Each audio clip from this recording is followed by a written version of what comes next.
Comment faire pour avoir une très bonne prononciation en anglais? Pour avoir une très bonne prononciation en anglais, il vous faut faire 3 choses. La première chose, c'est observer la manière dont les anglophones parlent. Et pour ça, il faut que vous écoutez souvent les anglophones. Vous ne pouvez pas avoir une bonne prononciation si vous n'avez pas l'habitude d'écouter les anglophones parler. Donc, il vous faut écouter souvent les anglophones quand ils parlent. Observez la manière dont ils parlent. Deuxième chose, remarquez la différence qu'il y a entre la manière dont les anglophones parlent l'anglais et la manière dont nous, les francophones, nous parlons le français. La dernière étape, c'est quoi? C'est d'appliquer cela. Quand vous parlez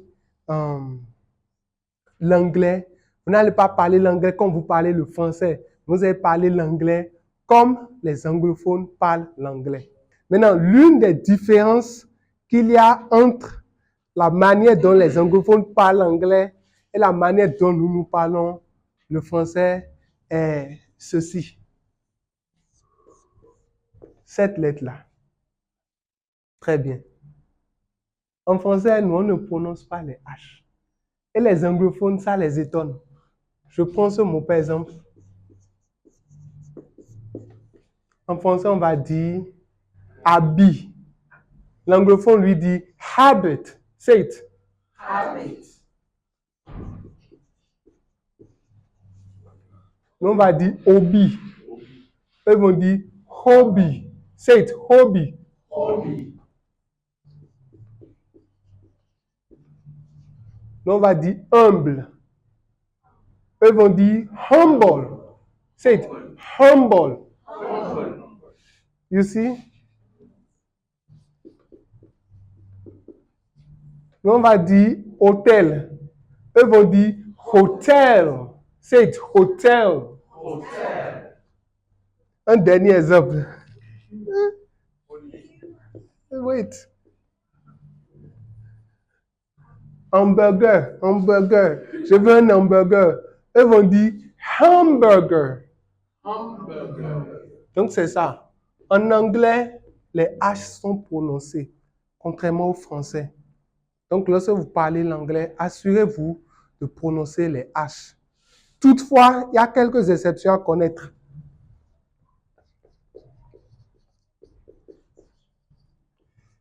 La première, c'est our. Say it. Our. Maintenant, il y a un principe. Lorsque un mot a une exception, gardez que les mots qui sont dérivés de ce mot seront également des exceptions. For example, hourly. Say it, hourly. Hourly. Do you know the meaning? Horaire.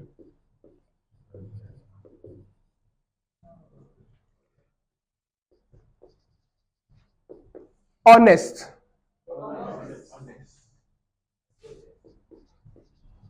Honesty. Honestly. Honor. Honored. Do you understand all those words? Okay. Finally, we have this word. Heir. It means héritier. We also have heirloom. OK. Donc, ça, c'est une exception. Une autre exception. Bon, c'est pas une exception. Une autre différence. Une autre différence entre le français et l'anglais.